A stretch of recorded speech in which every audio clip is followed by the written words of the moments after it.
이 영화가 생일 앞에 이런 말이 있죠. 너 없는 너의 생일. 정말 가슴 아픈 생일인데요. 또 그래도 이 유가족이라든가 뭐 이 영화를 보는 우리들에게는 힐링을 줄 수도 있는 장면이다 싶어요. 영화를 통해서 직접 확인해 보시고요. 자, 이제 뭐 피해갈 수 없는 질문을 해야 될 것 같아요. 뭐냐면 영화 속에도 나오는데 보상금 얘기가 나와요. 근데 저기 뭐 그 영화 속에서 보면 어느 분은 받고 또 받는 사람 입장도 또 이해가 되고 이 전도연 씨는 받지 않고 있죠. 이분 또 입장도 이해가 되고. 근데 저는 거기서 이런 의미 들어. 보상?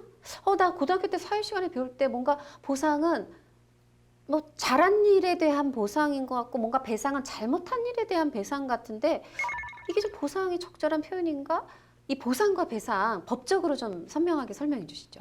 이 보상하고 배상을 굉장히 혼용해서 사용하는 경우가 많이 있는데 법에서는 굉장히 구분하고 사용하고 있습니다. 구분해서 보상은 기본적으로 적법한 법 집행에 대해서 손실이 발생했을 때 그걸 회복시켜 주는 게 보상이고 배상은 위법한 행위에 대해서 손해가 발생했을 때 거기에 대해서 회복시켜 주는 게 배상인데 그래서 손실과 보상은 거의 같이 다닙니다. 그래서 손실 보상이라고 말을 하고 손해는 배상이라고 말을 합니다. 그래서 헌법에도 나와 있는 게 헌법 23조 같은 경우는 국민의 재산권을 수용, 사용, 제한할 때는 법률에 의하고 정당한 보상을 해야 된다. 왜 그러냐면 국가 발전이나 뭐 다른 사회적 필요에 의해서 법에 따라서 이제 수용을 하는 거기 때문에 적법한 집행이잖아요.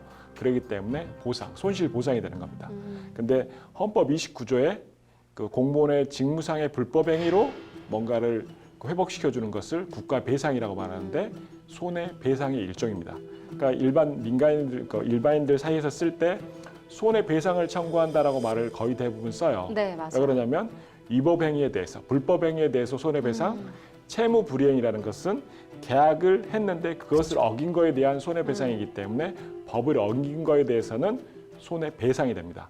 근데 적법한 집행에 대해서는 손실보상이 됩니다. 예를 들어서 이제 형사보상법, 헌법 28조에 나와 있을 텐데 피의자나 피고인이 구속되잖아요. 구금되잖아요. 그러다가 불기소 처분을 받는다든지 또는 무죄가 나온다 하면 형사보상을 청구할 수 있어요. 거기에 대해서 이거 같은 경우는 적법한 공무 집행에 해당되는데 나중에 알고 보니까 억울한 부분에 대해서 손실을 보상해 주는 거죠. 물론 이제 여기에 대해서 뭐 손해배상이냐 손실보상이냐 이제 견해 다툼은 있긴 하지만은 대부분은 이제 손실보상으로 보는 겁니다. 그래서 정리하자고 하면은 보상은 적법한 집행에 대해서 하는 건데 손실보상이라고 보통 말을 하고 배상은 위법한 거에 대해서 하는 건데 위법한 걸 회복시켜 주는 건데 손해배상. 그래서 손실과 보상은 같이 다니고 손해와 배상은 같이 다닌다라고 생각하시면 간명할 것 같습니다.